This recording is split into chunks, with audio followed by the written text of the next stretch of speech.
Nope, sorry, I got it. So what we want to talk about today,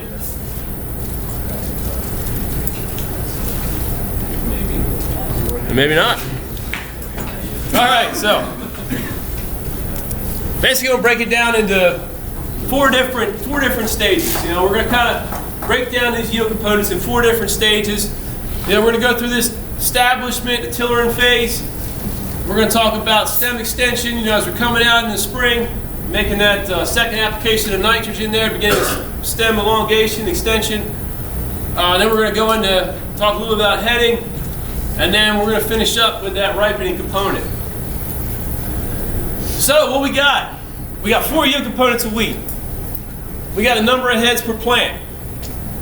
Basically, it's going to, our planting population, our basic tiller density is what's going to determine how many heads per plant that we've got. Number of spikelets per head. So basically, when you say number of spikelets per head, you know, that's the length of that wheat head. Then we got, in each individual spikelet, we've got a number of kernels. So, you know, I'll be talking about florets. That's kind of where we're going with the kernels. And then we got kernel weight. You know, those are our 4 yield components of wheat that we're going to be talking about today. So as we talked about yesterday, if you were in a soybean session, you know, soybeans have the ability to compensate. You know, it's a long season. They got the ability to compensate. So if you look at this, when I say compensation, so basically, you get a decrease in any one of these yield components, you've got the ability potentially to increase one of these other yield components, so your yield loss is minimal, or, you know, things balance out, even Steven. So this is a chart, you know, I'm going to show, you'll see a few times today. We're going to, you know, kind of keep coming back to this chart as we go into every one of our yield components, or our growth stages here, the 4 growth stages. But you know, if you look at this chart, what we got? We got tillering. So we got establishment. You know, we're getting starting out with plant speed of squared. We got our spikes per plant here, beginning of tillering, and really, you know, as far as establishing them, that's really pretty much made after tillering. Number of spikelets per spike. We got our kernel weight and our grains per spikelet. You know, that's our big money maker right there, is those kernels. So we'll start out with this tillering establishment phase. Again, we'll review this graph again. Chart. What we got in this tillering block? Of course, we got to get our plants established. We got number of spikes, number of heads per plant, and number of spikelets per spike. And here at the end of tillering, you know, we're starting to influence how many grains that we're determine the number of grains on each spikelet. So the big thing, you know, getting good establishment. You know, it's important and a very important part in achieving a high yield. You know, wheat does have the ability to compensate, but, you know, a lot of times I'll go into wheat fields, you know, in the springtime, and as soon as you step foot in that field, it just looks thin. You know, it's thin, especially when you're trying to plant into a heavy residue corn crop. Your drill's not set right, you don't have the right down pressure, and you're not getting the seed in the ground. And it's something we struggle with, is trying to get that seed in the ground in heavy residue. So really trying to get that rapid, uniform stand, you know, really paying attention to your seeding depth, and really trying to get seed to soil contact. You know, we've got some guys in our area that are turbo-tilling, spinning wheat on and turbo-tilling it in. You know, and some of them are having success with it. But hey, that's something you got to really pay attention to detail. You know, what can go wrong there? Spinning seed on and turbo-tilling it. What do you have to pay attention to? Seed depth. Definitely, that's a big one. Seed to soil contact, getting that seed in the ground. Now, particularly if it's dry, because you know you're going to end up with some seed on the surface. If it's dry, or if winter comes in early after that plant germinates, get the first couple roots in the ground, but doesn't really get a firm establishment, you know, you potentially have winter kill. You know, it's not going to make it through the winter. Seeding date, you know, thinking about your seeding date. Typically in Delaware, you know, Sussex County here, we're looking at October 10th as our beginning seeding date. It's past that Hessian fly-free date. How much of a concern is that still? I know it's historically it is, but currently, presently. It is still a concern, yes. Have I ever seen one? No. I'm not an entomologist. I thought Bill Sissel was in here. Have you ever seen a Hessian fly? I have seen things, yes. The legendary Hessian fly. It's not a hoose. The keys to it that fly. It's right up there, 4 feet across. No, I have seen it. But yes, it still is a concern. You know, especially if you're going into wheat after wheat, which we don't do a lot of that, or right next to a wheat field from years past or the previous year. So we still try to stick by that, I guess. But just an example here in this picture. We planted October 9th. This is coming out late February. We were able to get some tillering in the fall. Planted 2 weeks later. Winter set in early that year. So November was cold, December was colder. Winter was there early, and we just did not get any tillering there in the fall. So when you don't get the tillering in the fall, you really got to rely on that spring, having an optimum spring to really get that wheat growing, get some tillers in that spring. So one thing to think about after getting that wheat in the ground is trying to get doing a stand evaluation. It gives you an idea of how, an overall view of what your field's like. Because definitely, if you planted a high residue and you're not getting a stand out there, it's gonna, that wheat's only gonna be able to compensate so much, later in the growth stages. So, just get an idea. Here's a general equation. Count number of plants in 3 feet a row times 4 divided by your row width. That gives you the number of plants per square feet. And past data showing that anything above that 22 plants per square foot, you're looking at yield potential of 100%. Anything below that, you're really ticking away. That gives you the ability to make a decision early whether that wheat, you got to stand out there to produce a decent crop of wheat.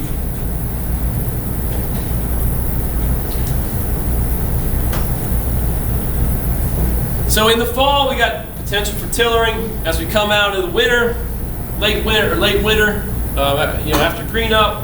We got potential to have some more tillering. But basically a tiller. So you got your wheat plants designed. It's got a main shoot. Then after that main shoot's formed, typically after 3 leaves are formed, you'll get a tiller coming down that leaf axil. And then that goes up the plant and leaf axils. So initial tiller, second tiller there, and then you see here we got a third tiller coming out. So those tillers have the ability to produce the heads. That's going to determine how many heads you're going to produce on that one plant.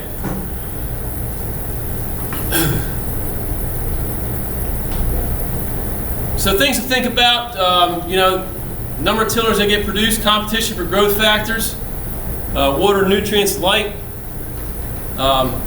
Even late fall and into early spring, especially late winter, there's delayed applications of nitrogen in the spring. You can actually have that plant. What I say is the plant's eating itself. It doesn't have the nitrogen there, the nutrients there. So basically, it's starting to pull nutrients out of those last formed tillers. So you got potential to lose tillers if you're not getting that first shot of nitrogen on at the right time, and you're getting favorable growing conditions, which is not uncommon. Getting on the ground in the spring can be difficult in many years. Seeding date, as I mentioned, can influence the amount of tillering you get. Plant population as well. If you got a really high dense plant population, the potential to produce a higher number of viable tillers is probably going to decrease because there's just a lot more competition in that field. So it's just not going to produce the viable tillers. Also variety, you can see differences in varieties that have potential to produce more or less tillers.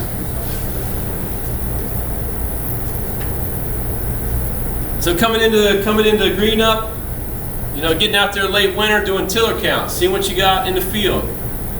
You got 100 tillers per square foot in this picture. looking a little thinner there, about 50 tillers per square foot. And then here 20 tillers per square foot. What's this give you an idea? Coming right before Greenup, you know, you got in your field, you do tiller counts. What's it telling you? I mean, what kind of decisions are you making based on tiller count? Nitrogen needs, that's right.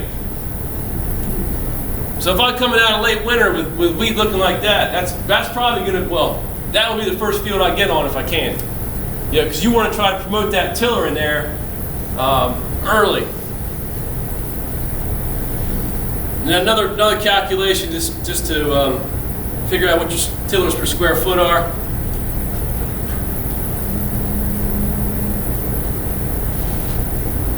So getting that nitrogen on, you know, that's when you make that decision to make your first application.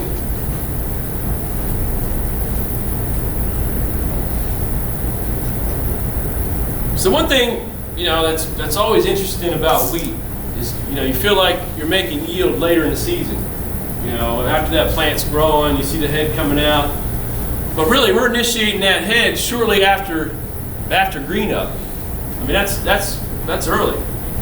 We're getting those spikelet initiations, so it's determining, you know, how long that head is, just right after Greenup.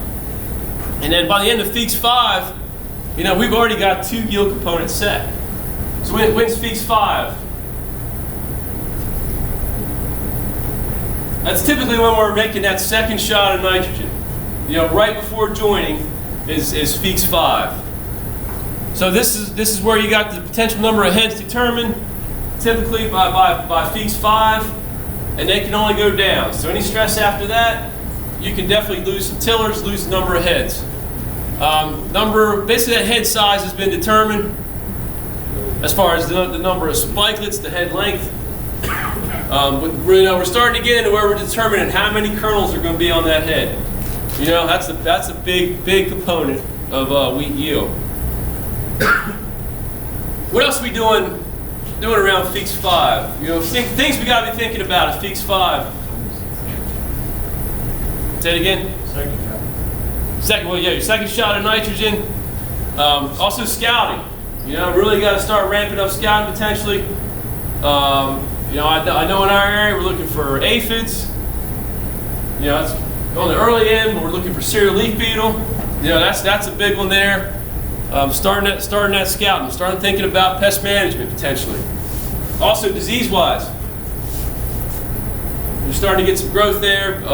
Powdery mildew. You know, we're starting to look for powdery mildew. So that's the time we really need to start looking. So Feekes 5, you know, identifying Feekes 5 in the field. I don't know why, I don't think I really like doing it, but it's kind of fun. But coming out of winter, you know, going out there and trying to figure out where that wheat stage is, because that's critical timing to get that second shot of nitrogen on. But basically, you can see that head right there at Feekes 5. You see the tip of the head here growing up. So that's when you start getting those leaf sheaths. They start straightening up, and that head starts moving up that plant. It starts pushing up higher. And that Feekes 5, you know, is about when that head's about a ½ inch up. So if you cut that plant lengthwise, kind of get an idea where that head is, you know, and it can move fast because you know you can get out there and we get a stretch of cold temperatures. You cut it open, you see the head right there at the soil line. You get a stretch of 4 or 5 days of warm weather. You go back out there and that thing's moving. You know, it's moving up. So it can happen quick. You know, another thing to think about is, you know, I know a lot of folks are doing tissue testing at this point. And the tissue testing at this point gives you kind of a nitrogen status, and it might be able to help you, could help you with the amount of nitrogen that you need to put on that crop.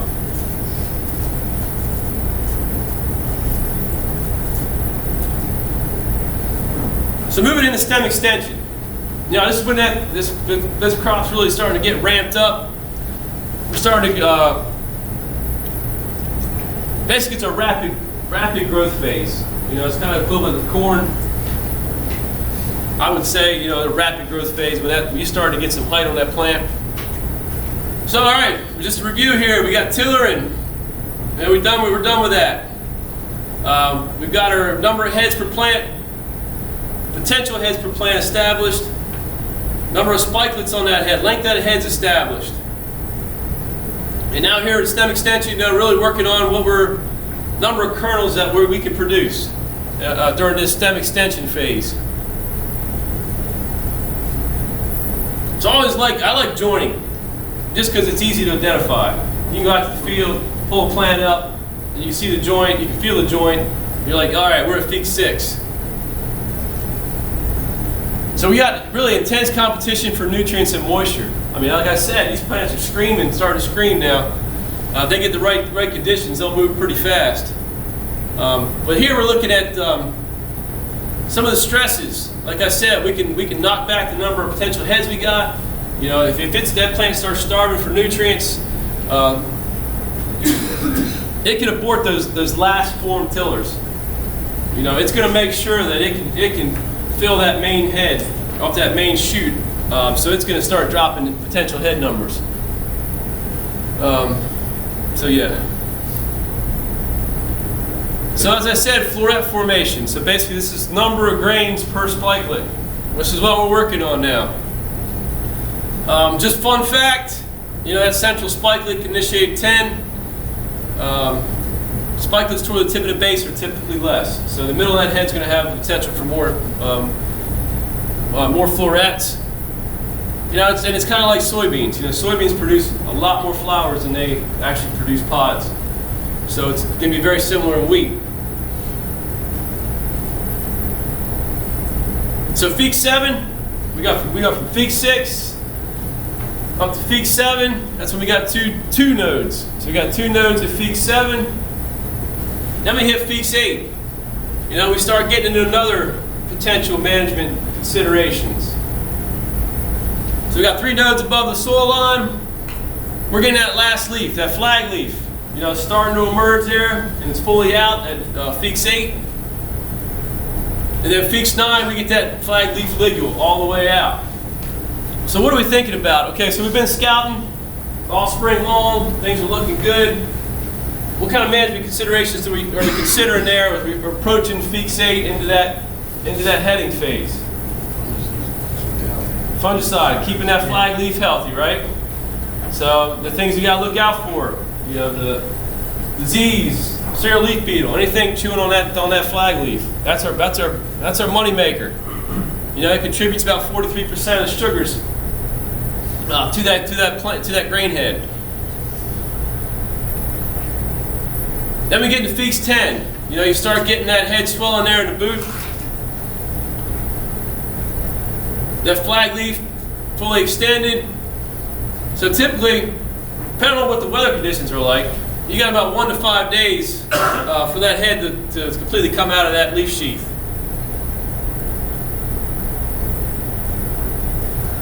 So this is a big thing right here. You know, that final yield is largely determined by what our grain number is. You know, which we want to set these kernels. So we gotta basically get the kernels that you made, or get the florets, keeping them alive, so they at least have the ability to try to set a kernel. So, you know, you got this critical period here, I think, between about 2 to 3 weeks before flowering, where you got intense competition for nutrients, moisture, light, to try to keep those florets alive. Otherwise, you're reducing the number of kernels on that head.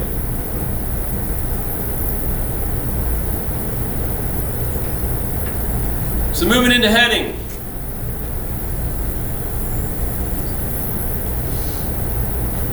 So here we are, moving into heading. Okay, we still determining what our kernel number is going to be. And we're starting here, you know, at heading, actually starting to influence kernel weight at heading.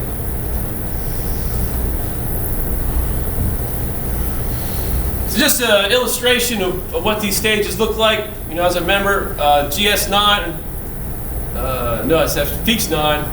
You got an early boot stage, that flag leaf's out, that ligule's out. You know, we hit 10, you got that wheat head swelling there in the boot, in the sheath. And then we progress through a 0.2, a 10.4, and a 10.5. So just basically they're designated by how far out that head has emerged. So one thing, what do we consider here at 10.5? What kind of restrictions do we have at 10.5? Or fungicides, the strobies. You gotta think about your strobies restrictions after 10.5. You know, that's our last chance to apply strobillion if you're going to apply, like Quadras, Headline, Cool Excel, Feekes, Stratego, those products with those strobillions in it. That's when that head's fully emerged.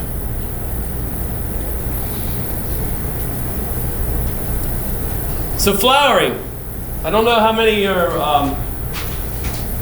have gone to making head scab applications, but understanding when flowering is about to occur and when it's occurring, you know, is critical for hitting that timing right with that head scab product to hopefully get some suppression, because there's been a big push to increasing wheat quality, wheat protein, and then the bomatoxin. So, you know, that's a big thing grain buyers are looking at right now is wheat quality. So, you know, after that head emerges from the leaf sheath, so you're out in the field, you see those heads getting ready to pop out, you know you got about 3 to 10 days there before that plant starts flowering. So it kind of gives you an idea of when that flowering might begin. And it's all going to depend on, you know, what our weather conditions are. You know, if we're getting a lot of heat units, it's going to be moving fast. If it's cool, cloudy, you know, it's going to take a little bit longer for that flower to begin. But that main stem's going to flower first, and then within 3 to 4 days, you're going to start getting those secondary, tertiary tiller heads starting to flower. So that, as you know, the whole wheat plant doesn't just start flowering all at once. It's that main shoot, secondary tiller, and then that tertiary tiller, and so forth. You got more tillers, it kind of goes in that pattern. But typically, you know, we're looking at flowering. Complete flower lasts about 7 to 10 days. And again, depends on what our weather conditions are like. So here's a wheat head fully emerged, about to begin flowering. And as you can see here, you know, we're starting to see those anthers start popping out. You know, that's indication that this wheat is flowering. And what wheat does, it's going to start flowering from the middle of the head, and it's going to progress to the tip and the base. So that flower, that's how it's going to progress. And then this head here, pretty much from what I can see there, looks like full flower. So hey, these are fun facts. But basically, for those florets, you know, they're self-pollinating 96% of the time. Single head flowers about 4 to 7 days. One thing, you know, usually flowering early in the morning. So the Floret Development, so this is what I'm looking for. You know, if I'm looking to make a head scab application, I'm breaking that, as that head's emerging, I'm breaking those florets open, and I'm looking at those anthers. So basically, you know, at that stage, you're probably going to be seeing these green anther stage. You know, those anthers are bright green. And when you break that open, you can see the anthers in there. And as that plant gets ready to start flowering, you're going to what they call yellow anther stage. You know, your flowering is about to take place.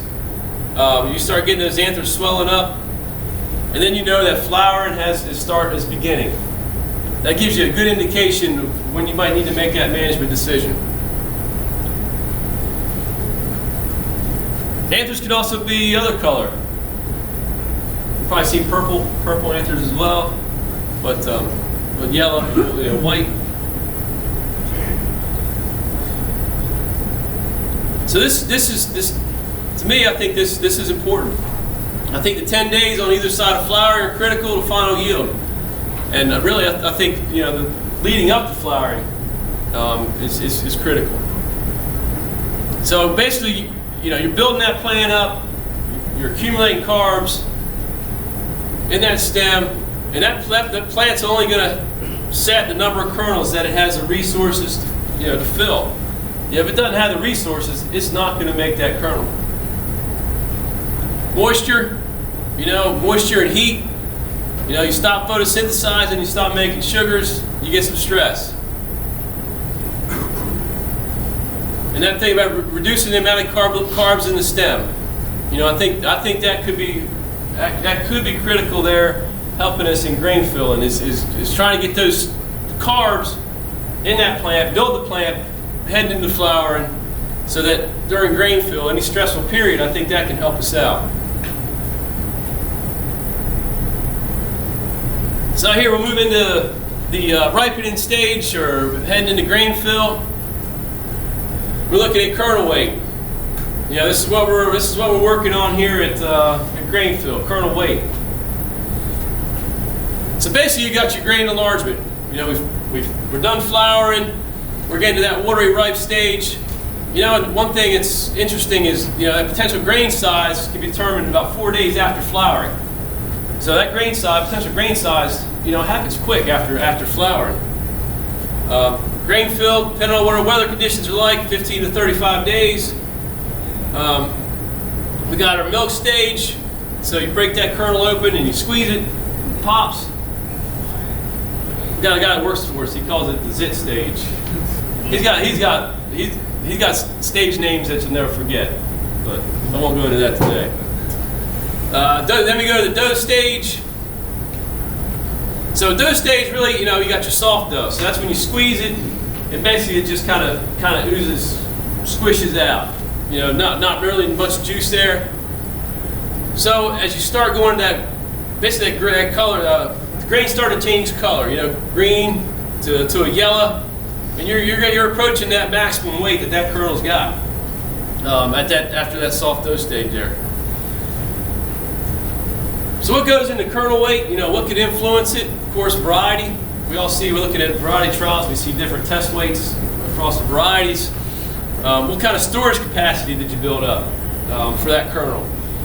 And then here's the big one. We got to keep our photosynthetic capacity there.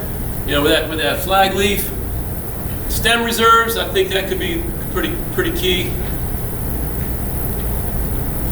Now here's something that's pretty interesting under different conditions here. We got a well-watered condition and we got drought stress. But here the flag leaf under well-watered conditions, and the second leaf in the head, a pretty big contribution there. Very little, under well-watered conditions, very little movement of sugars from the stem to the head. So I really relied on that factory you built to produce the energy.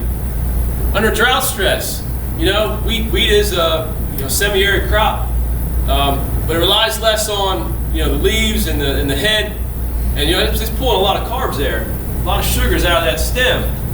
So I think building a nice factory there, building a nice plant that's got stored carbs, I think is important. That can help us out maybe through some stress later in that grain fill.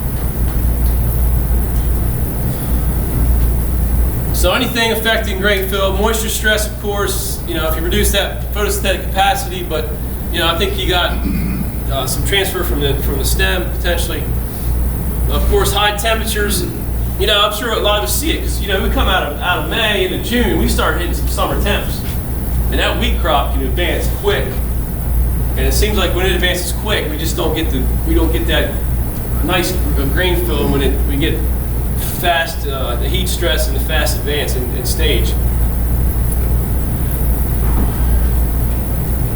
So I thought this might be good to kind of tie some of this stuff together, since I haven't talked a little bit about moisture stress and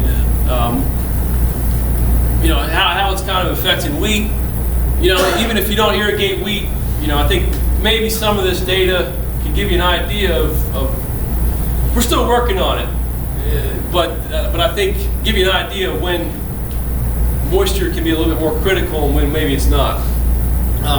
We got work with James Atkins and Philip Sylvester on this project, and we got worked in irrigation research farm in Delaware. It's harvested in Delaware. Variable rate center pivot, so we got the ability to program that center pivot to irrigate plots.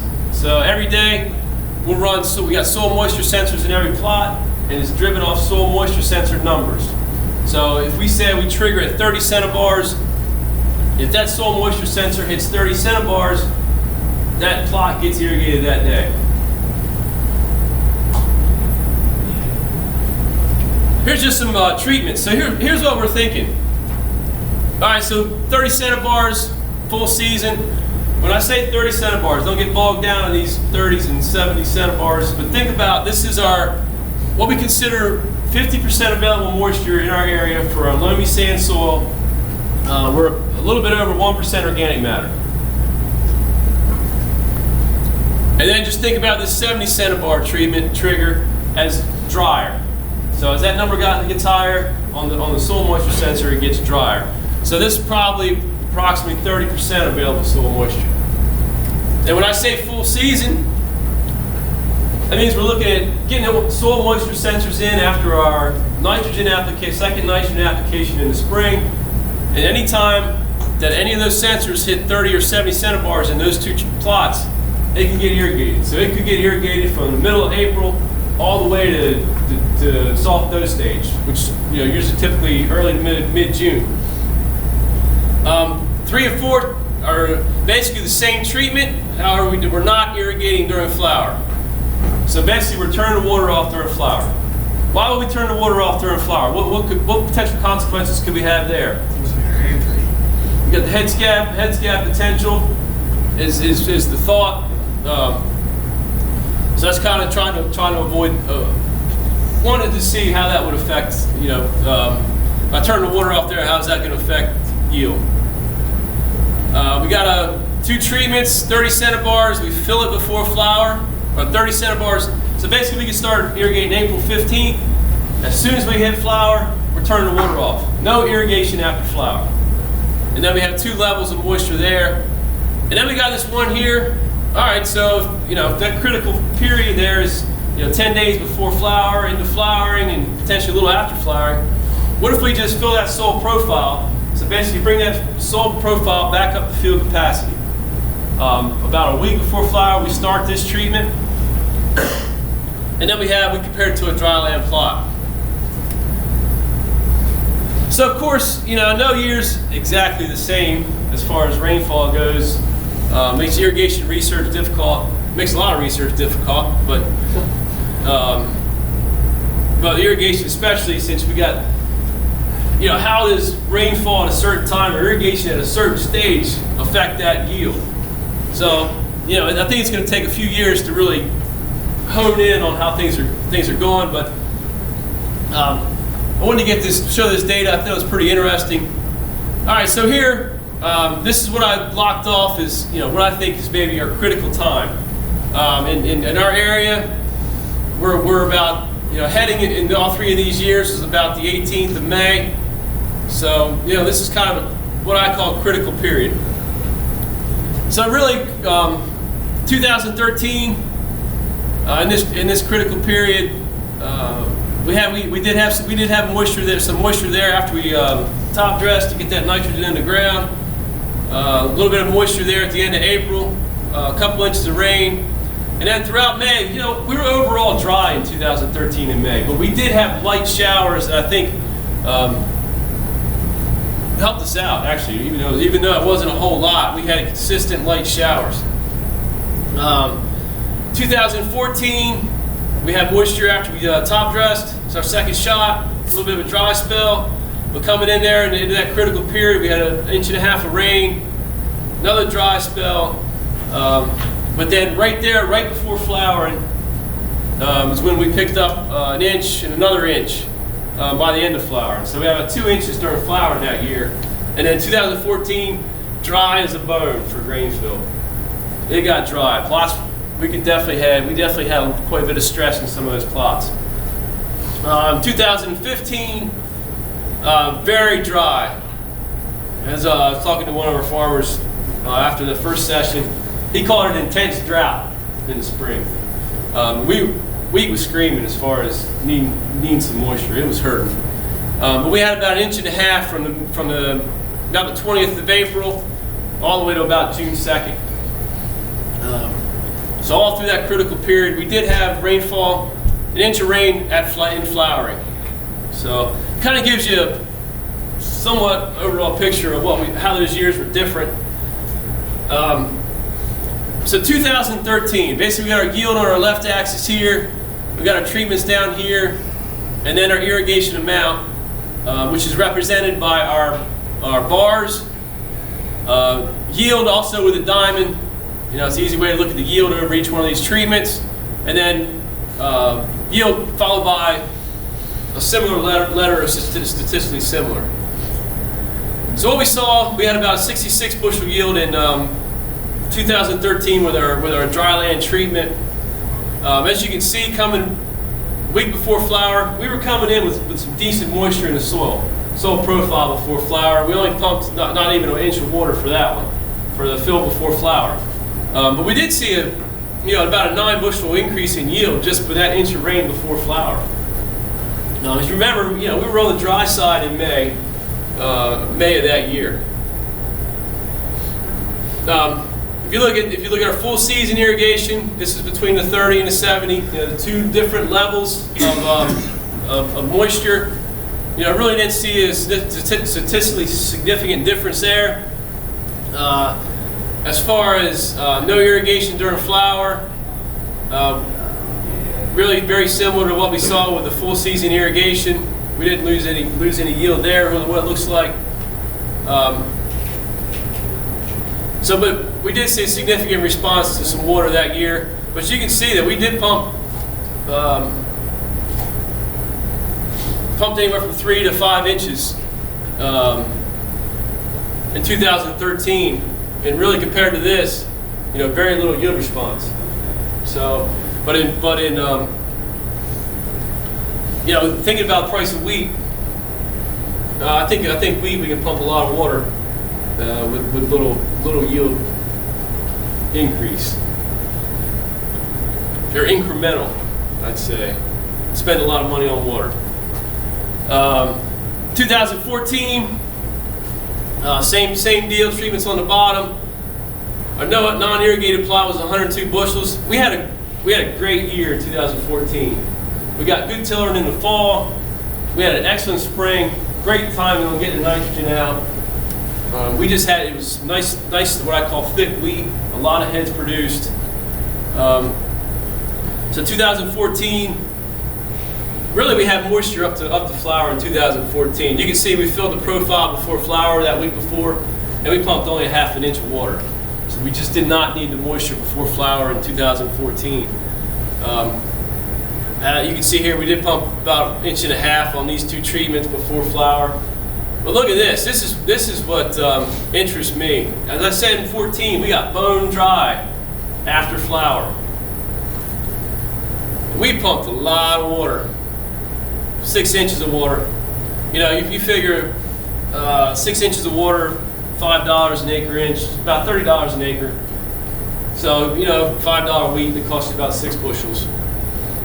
It's really no significant yield response in 2014.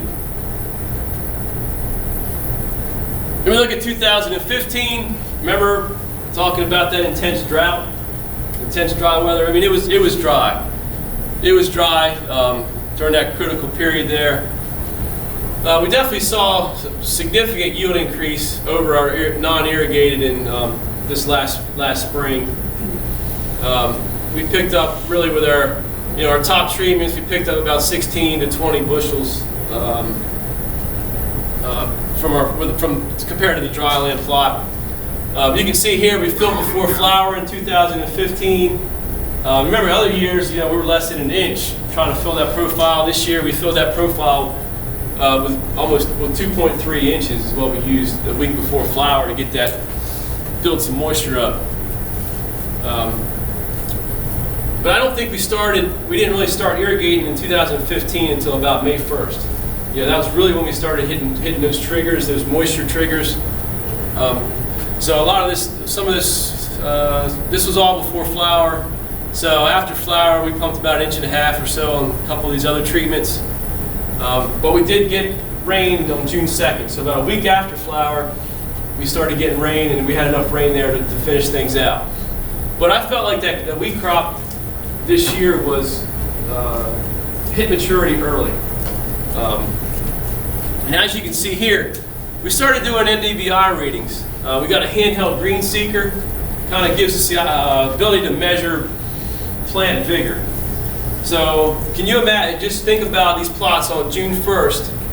You know, this is about a week after flowering, not quite. But we definitely picked up differences in plant vigor.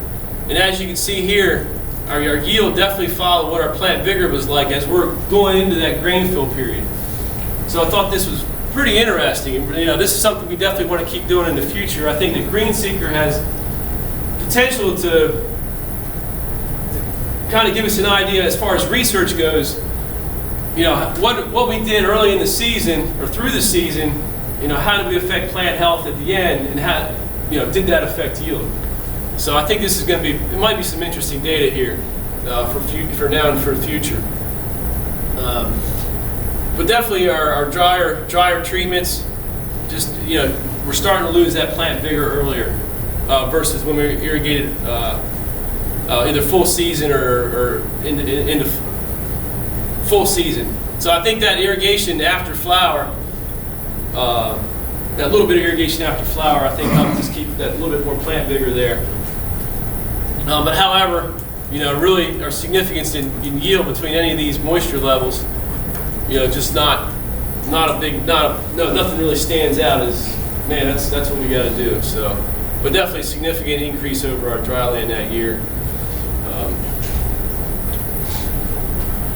So, you know, looking at what the data we've gotten, some differences in moisture in the years, you know, I think, we did see a response to irrigation 2 out of 3 years. You know, I think, you know, as I was talking about, you know, trying to build that crop, you know, before flowering, you know, trying to keep those florets happy, keeping them alive, and keeping them wanting to make some grain. You know, I think that's pretty important.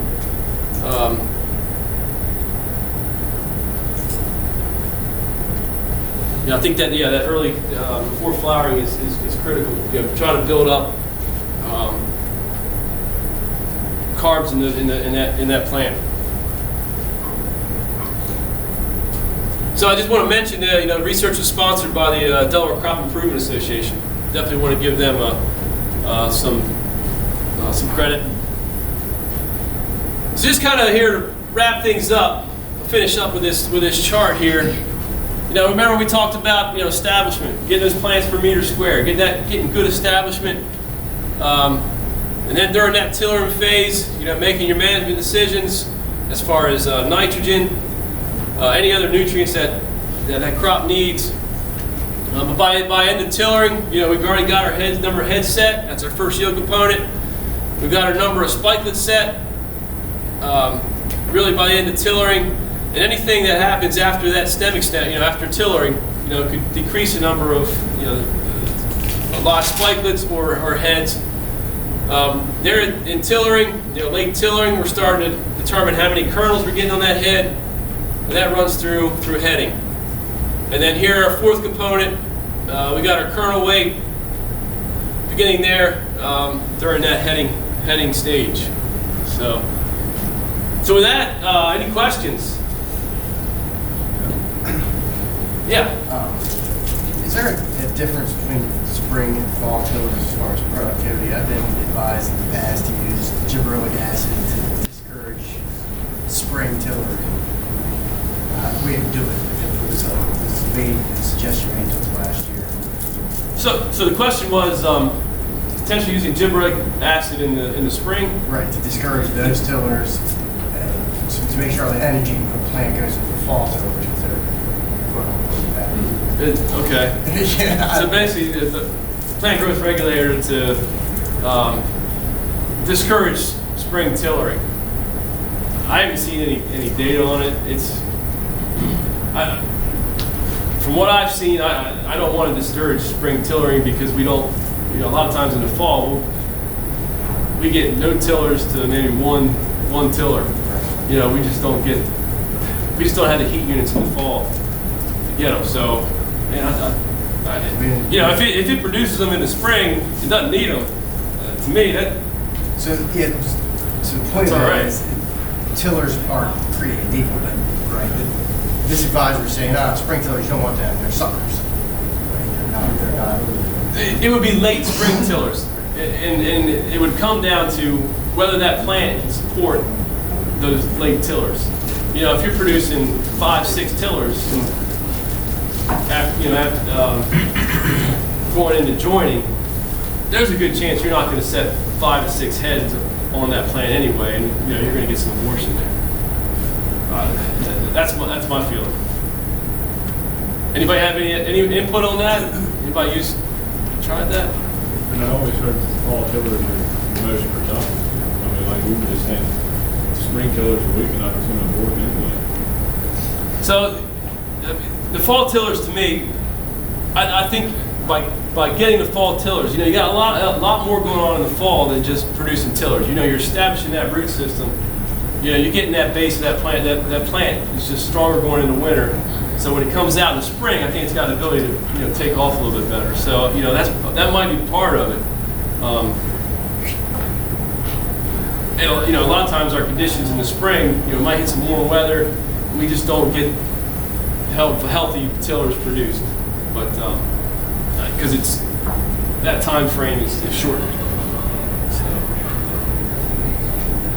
What are your thoughts on narrow road based Narrower? Yeah. From 7.5 inch down to 6 or 4. down to 4. Just talking overseas, and I know a lot over across the pond. They're planting 3.5. I've seen, it's been a while since I've seen data on that. 30 years ago in our area, they were working drills down to that, but they kind of That gives, went away. one of the potential problems there I see is residue. It's trying to come back and plant double crop beans. Trying to deal with that straw could be a challenge. Trying to get the beans back in the ground. As far as yield, Bob, do you know have you seen any data on? I think if you get the plants per acre established, and if you can get 3 good tillers, by the time the crop goes into dormancy, those fall tillers, and you feed the crop in the spring, I don't know whether their spacing is doing that. And so much corn gets planted behind corn, or wheat gets planted behind corn here. Planting 4 inches is going to be a real bitch, and corn stalks, it's going to be tough. So I don't think I'd go out and invest in a 4-inch drill. If you've got a 7-inch drill or 7.5, it's going to be fine. Yeah. I mean, I'm planting behind early beans. If the residue's not. Now going behind beans is a different story. Right. Definitely. Yeah. Right. Yeah. Just hear different people talk. Phil Needham is one of them. Okay. Listen to. And Kip Colors and listen to him. And I know, yeah, that's a big name, but his thoughts on wheat production was higher population plant to discourage tillering.